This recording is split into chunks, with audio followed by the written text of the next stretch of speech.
한국인이 가장 많이 하는 말, 늘 입에 달다시피 하는 말을 조사해 봤는데요. 한국 사람들이 제일 많이 쓰는 단어가 뭐냐면 진짜? 이 말을 제일 많이 쓴답니다. 누군가 얘기하면 진짜? 진짜야? 이런 말. 그리고 이야기하는 사람은 또 어떤 말을 많이 쓰냐면 솔직히, 솔직히 말하는데 이 말을 굉장히 즐겨 씁니다. 그 세 번째로 많이 쓰는 말이 인간적으로 라는 말을 많이 씁니다. 또 네 번째로 많이 쓰는 말은 까놓고 말해서, 이 말을 상당히 많이 쓴다고 합니다. 다섯 번째로 많이 쓰는 말이 뭐냐면 막말로, 이렇게 뭔가 표현할 때 고상한 말을 표현해야 하는데 생각나지 않을 때 그냥 막말로 그러면서 이제 표현을 하죠. 그럼 정치인이 많이 쓰는 말은 뭘까요? 정치인들은 국회의원들이 많이 쓰는 말이요. 제일 첫 번째가 뭐냐면 우리 지역의 일꾼이란 말을 가장 많이 쓴다고 합니다. 두 번째로 우리 지역이 달라집니다. 세 번째로 열심히 하겠습니다. 네 번째로 국민을 위한 정치를 하겠습니다. 네 번째로 뽑아만 주십시오. 이런 말을 많이 쓴다고 합니다. 학생들은 어떤 말을 많이 쓰는가? 있잖아요. 이 말을 굉장히 많이 쓰고요. 저요. 이런 말. 또 친구들에겐 좀 빌려줘봐. 빌려줘. 또 네 번째로는 나 시험 망쳤어. 꼭 시험 보면 치는 말. 또 다섯 번째로는 다음 교시가 뭐지? 이런 말을 학생들이 많이 씁니다. 그 엄마들은 어떤 말을 많이 쓰는가? 어머니들은 밥 먹었어! 이 말을 가장 많이 쓴다고 합니다. 저희 어머니도 늘 저한테 그런 얘기 합니다. 두 번째로, 너 공부 안 해? 공부 안 해? 학생을 둔 엄마들이. 또 세 번째로, 그만하고 빨리 자! 잘 시간이 됐는데 게임을 하고 있거나 TV를 보고 있으면. 네 번째로, 넌 맨날 그 모양이냐? 이런 말을 많이 쓰고요. 다섯 번째로, 보다 못해서 뭐라고 하냐면 너 커서 뭐 될래? 이런 말을 엄마들이 많이 쓴다고 합니다. 선생님은 어떤 말을 많이 쓰냐면 제일 많이 쓰는 말이 조용히 안 해! 이 말을 가장 많이 쓰고요. 두 번째로 그렇게 하다가 반장! 하고 부르는 말을 많이 쓰고, 세 번째로는 몇 쪽 할 차례냐? 라고 진도를 묻는 말, 네 번째로 숙제한 거 꺼내봐! 이런 말. 그리고 다섯 번째로, 요즘은 안 하는 것 같아요. 제가 학교 다닐 때만 해도 이 말을 선생님이 많이 썼는데, 무슨 말이냐면 너 뒤로 가서 엎드려 뻗쳐. 이 말을 선생님이 많이 썼다고 합니다. 연예인들은 어떤 말을 많이 쓰는가? 제일 많이 쓰는 말이 어릴 때부터 남달랐어요. 이런 말을 많이 쓰죠. 인터뷰할 때 보면. 두 번째로 뭔가 이렇게 그 스캔들이나 또 이제 뭐 연애 사건이 일어난다거나 뭐 이런 이야기들이 일어나면 연예인들은 그냥 아는 오빠 동생 사이예요. 이렇게 변명하는 것. 세 번째로 전혀 아니고요. 나쁜 소문이 돌았을 때. 그리고 네 번째로 인터뷰에서 많이 쓰는 말이 팬 여러분 사랑합니다. 그리고 맨 마지막으로 꼭 잊지 않고 하는 말이 있습니다. 뭐냐면 앞으로도 노력하는 모습 보여드릴게요 라는 말을 연예인들이 많이 쓴다고 합니다. 그러면 제가 여러분들에게 묻습니다. 우리 성신교회 성도님들, 여러분들은 어떤 말을 가장 많이 쓰십니까? 여러분들이 입만 열면 내뱉는 말이 무엇입니까?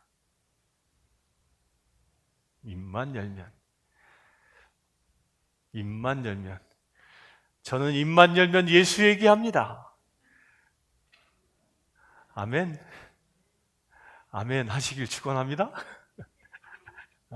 아멘 하시길 축원합니다. 우리 제갈공순 권사님은 신방 가면 입만 열면 찬양하죠. 입만 열면 찬양하죠, 그냥. 여러분들 그와 같이 되시길 축원합니다. 사람은 자기 속 마음에 있는 것을 말로 표현합니다. 따라서 내 마음에 무엇이 있느냐는 그가 무슨 말을 하느냐를 보면 금방 알 수 있습니다. 오늘 읽은 복음의 말씀에서 예수님을 만나고 있는 사람이 크게 두 부류로 나누어집니다. 1절과 2절에 보면 세리와 죄인이 예수님 앞에 나와 있고, 또한 바리새인과 서기관이 예수님 앞에 나와 있습니다.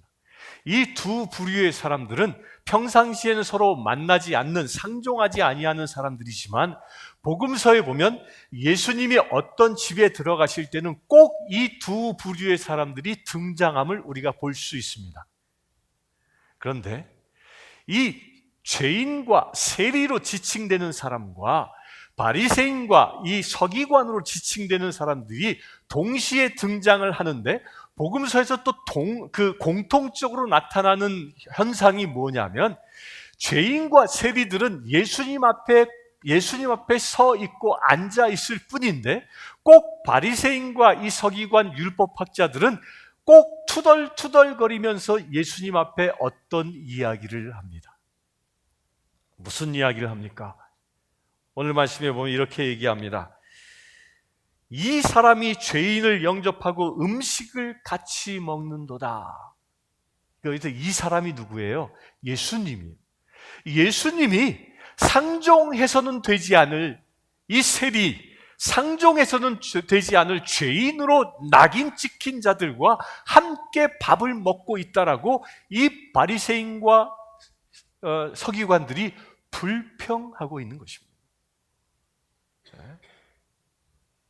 당시의 율법에 의하면 죄인들과 함께 밥을 먹으면 그 함께 밥을 먹은 사람도 죄인이 된다. 부정을 탔다. 그래야 바리새인이, 이 서기관들이 예수님을 공격하고 있는 것이죠. 그렇게 공격하고 있는 그들에게 예수님께서 비유를 들어 왜 내가 죄인들과 함께 식사하고 죄인들과 함께 이야기를 나누는지 그 이유를 선포하고 계신 것이 오늘 읽은 본문의 말씀입니다. 여러분들, 오늘 읽은 본문의 말씀 너무 유명한 말씀이죠. 잃은 양을 찾는 목자의 이야기, 잃은 드라크마, 그 동전을 찾는 그 여인의 이야기, 또 오늘은 읽지 않았지만 뒤에 나오는 이야기가 뭐예요? 15장 전체에 세 가지 비유가 있는데 하나가 뭐예요? 마지막이 잃은 둘째 아들, 탕자 이야기잖아요. 그 세 이야기의 공통점이 뭡니까? 공통점이 다 잃은 것을 찾는 주인의 입장을 이야기합니다. 오늘 말씀에 보면요, 3절에 이렇게 얘기가 되어져 있습니다. 예수께서 그들에게 이 비유로 이르시되, 이 비유로, 주의 깊게 보셔야 됩니다. 왜 그러냐면 이 비유로, 이 뒤에는 비유가 몇 가지 비유가 되어졌어요. 세 가지 비유가 되어졌잖아요. 그런데 예수님은 이 성경에서는 비유들로라고 표현하지 않고 비유로라고 단수로 표현하고 있다는 겁니다. 이 얘기는 뭡니까? 왜 세 가지 얘기를 쓰고 있는데 단수로 표현했냐면 그 이유는 한 가지입니다. 무엇입니까?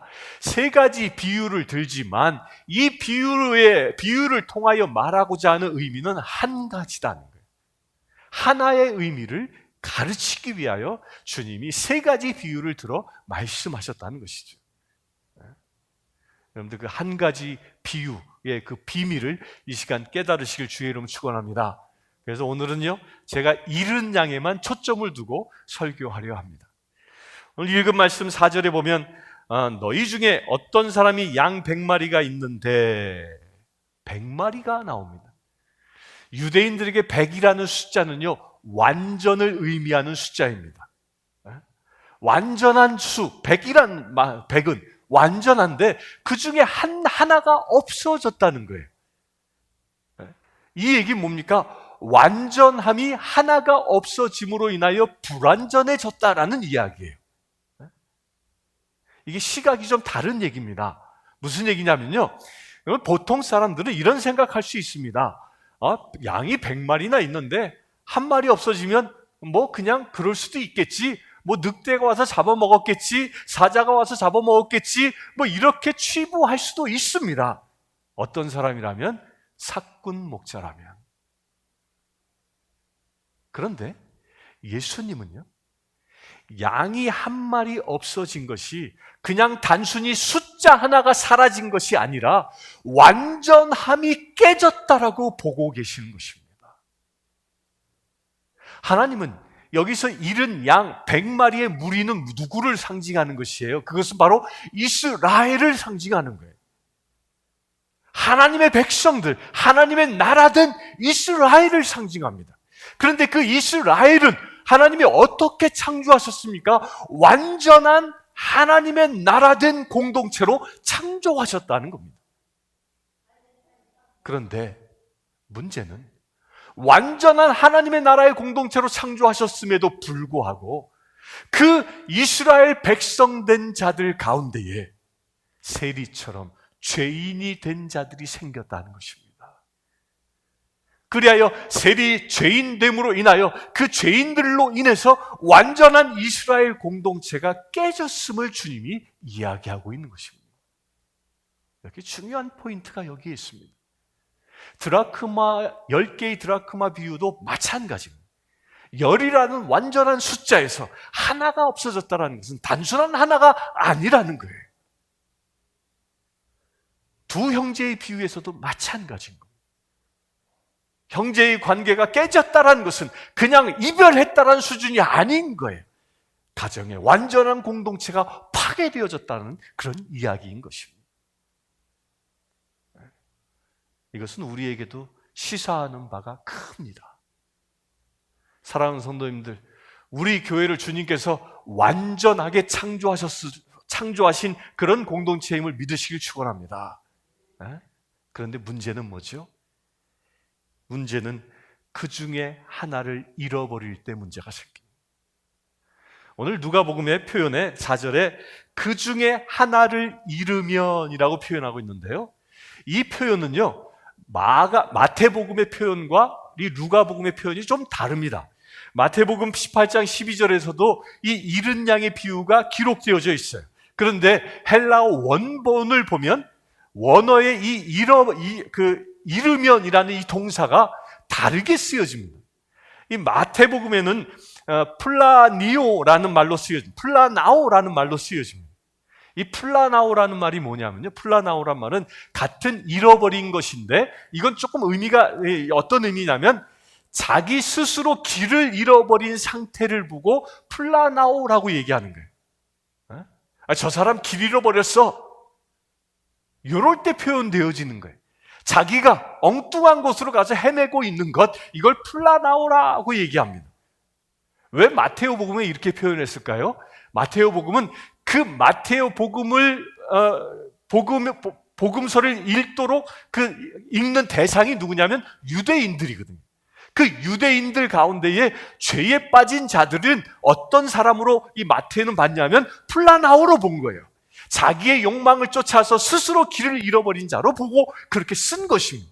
그런데 오늘 읽은 이 누가복음은 좀 다르게 씁니다. 뭐라고 쓰냐면 오늘 읽은 누가복음에는 잃어버렸다, 잃었다라는 이 말이 이 헬라어는 아폴레사스란 말로 써요. 아폴레사스란 말. 이 아폴레사스란 말은 무슨 말이에요? 같은 잃어버렸다란 말은 맞아요. 그런데 이게 의미가 달라요. 어떻게 다르냐면 아폴레사스라는 말은 그 목자에게 적용한다면 목자의 부주의로 양을 잃어버렸을 때 쓰는 말이에요.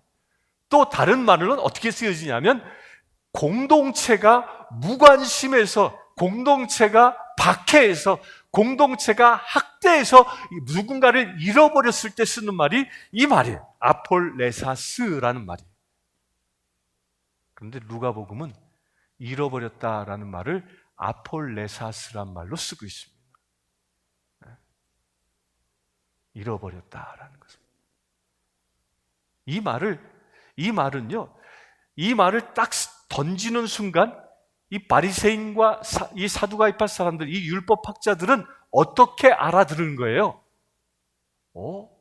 저 죄인이 자기가 길 잃어버린 존재, 자기 스스로 욕망을 따라간 존재로 예수님이 보는 게 아니라 너희들이 내쫓은 존재로 예수님이 보고 계시네 라고 알아듣는 것입니다.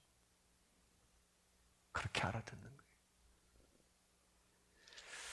우리 사랑하는 성도님들, 우리 가운데 혹여 우리 공동체 가운데 아폴레사스 되어진 공동체는 없습니까? 그런 지체는 없습니까?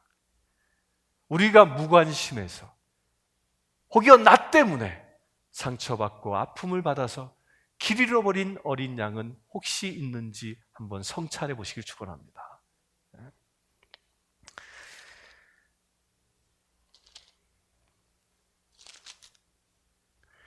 그 양을 아폴레사스 되었다 할지라도 목자는 어떻게 합니까?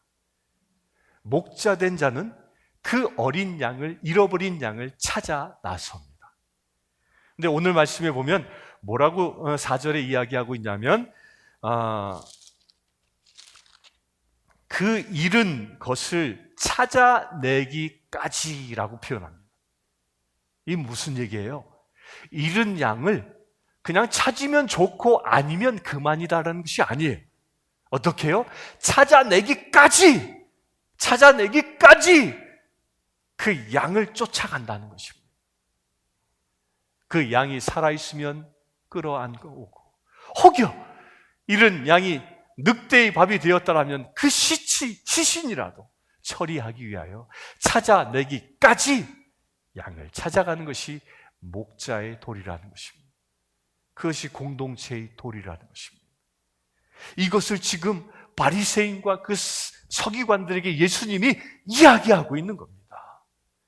너희가 지금 여기 앉아있는 서리와 죄인들을 손가락질하고 부정탄자라 하며 그들을 정죄하느냐? 아니다. 그들은 정죄받을 대상이 아니라 하나님은 그들을 찾아 하나님의 백성으로 회복시키시기 위하여 이 땅에 아들인 내가 이곳에 왔다는 것입니다. 이게 예수님의 놀라운 선포인 것입니다. 찾아내기까지 우리 한번 잃은 양을 찾을 수 있는 저와 여러분들 되시길 축원합니다. 네? 아멘. 저는 이 말씀 묵상하다가 쭉 우리 교회에 들은 이야기들을 회상해 보았습니다. 우리 교회가 한때는 이 성전을 꽉 채울 만큼 왕성하게 활동하던 시기가 있었다고 아주 수도 없이 들었습니다. 수도 없이. 또 제 사무실에는 그때 찍은 사진이 이렇게 제 책꽂이에 걸려 있습니다. 저는 그걸 매일 바라볼 때마다 잃은 양의 심정으로 바라봅니다. 그런데 제가요, 가끔 제가 마음이 속상할 때가 있어요. 언제 예배드리다 제일 속상하냐면 모처럼 가끔 보면요, 잃은 양이 찾아와요. 우리 교회에. 그렇잖아요. 제가 여기 온 지 이제 9개월이 되었는데, 지나고 있는데 몇 사람이 찾아온 것을 기억합니다. 그런데 잃은 양이 찾아왔는데 우리 교인들이 그들을 어떻게 대했는가를 보면 참 속상해. 참 속상해. 그 잃은 양의 상태가 어떤데 그들을 따뜻하게 맞아주는 모습을 볼 수 없는 것이 속상합니다.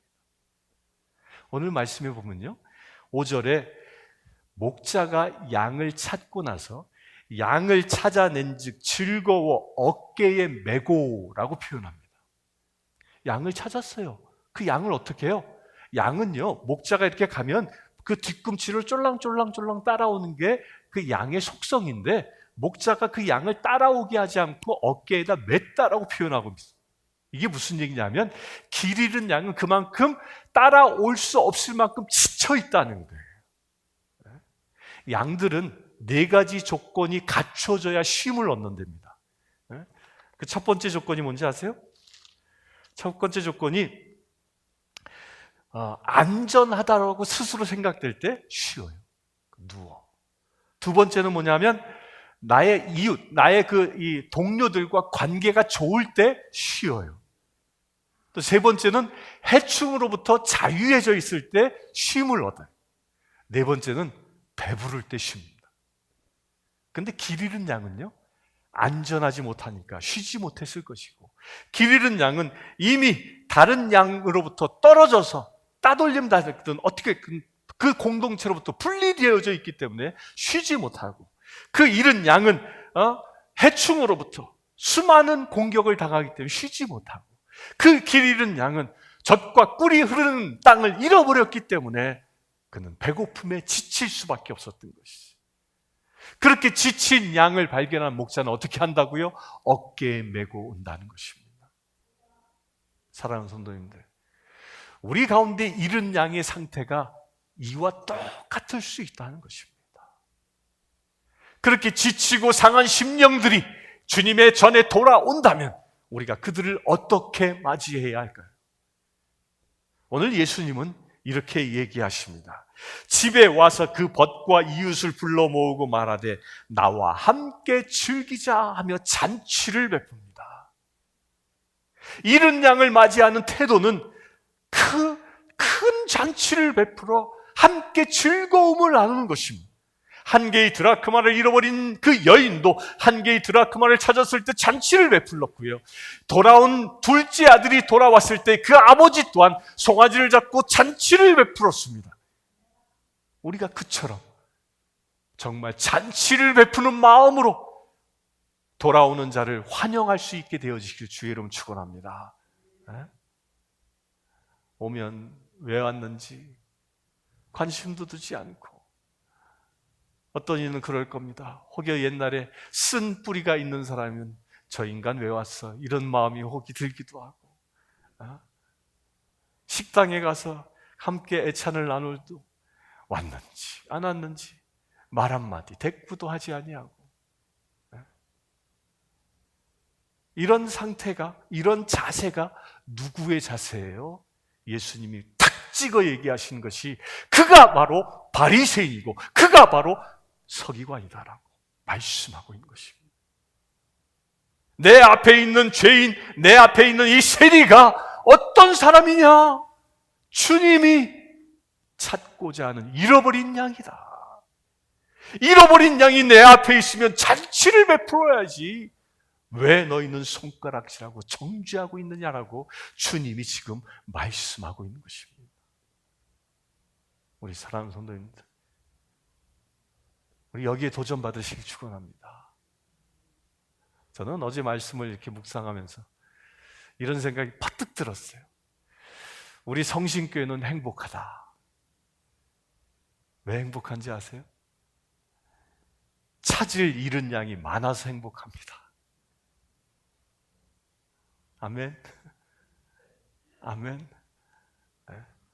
우리 찾아야 할 그 많은 잃은 양, 그 잃은 양을 위해서 기도하시지 않겠습니까? 그 잃은 양을 주님 앞에 돌아올 수 있도록 여러분들 헌신하지 않겠습니까? 우리가 그 잃은 양을 하나씩 찾는다면 하나님은 우리 교회를 통하여 놀라운 일을 행하실 것입니다. 한 잃어버린 양을 찾는 이 작은 일에 충성하는 것을 우리가 보여준다면, 그 작은 영혼이 돌아옴에 기뻐하며 우리가 천국 잔치의 기쁨을 서로 나눈다면 하나님은 그런 우리의 모습을 보시고 큰 일을 맡기실 것입니다. 너희가 작은 일에 충성하였으니 큰 일을 내게 맡기리라는 그 말씀이 우리 교회를 통하여 실제가 되는 역사가 일어날 것입니다. 우리가 잃은 양을 찾는다면, 그것에 충성한다면 하나님은 우리 교회를 통하여 잃어버린 열방을 찾는 일을 맡기실 것입니다. 우리가 잃은 양을 찾는 것에 우리가 충성한다면 하나님은 우리에게 잃어버린 민족을 찾을 수 있도록 우리를 쓰실 것입니다. 우리가 한 마리의 잃은 양을 찾는 데 충성한다면 하나님께서는 우리를 통하여 잃어버린 나라들을 주님께 돌아올 수 있도록 쓰는데 우리를 사용하실 것입니다. 사랑하는 성도님들, 그 놀라운 선교의 완성, 그 선교의 비전, 하나님의 일을 감당하는 데 쓰임받는 우리 교회가 되기 위한 그 첫 발걸음이 내 주위에 잃어버린 양을 찾는 행보입니다. 이번 한 주간 여기에 도전 받으시길 축원합니다. 여러분들, 그리하여 이번 한 주간은 혹여 내 머릿속에 아직도 기억하고 있는 잃어버린 양이 있다면 그를 찾아가 복음을 전하시고, 혼자 가기 어려우시면 저를 불러 저와 함께 찾아가 복음을 전하여 주님 앞에 돌아올 수 있는 놀라운 은혜의 행보가 여러분들 통해 이루어지기를 주의 이름으로 축원합니다. 기도하겠습니다. 고마우신 아버지 하나님, 온전히 주님 앞에 헌신하며 살아가기를 원합니다. 우리가 이 세상에서 잃어버린 양을 찾아 주님의 사역을 잘 감당할 수 있는 믿음의 지체 되길 원합니다. 주님, 우리의 행보를 축복하여 주시옵소서. 우리의 마음 가운데 오직 잃어버린 어린 양들을 찾고자 하는 뜨거운 열정으로 채워 주시옵소서. 예수 그리스도의 이름으로 기도드리옵나이다.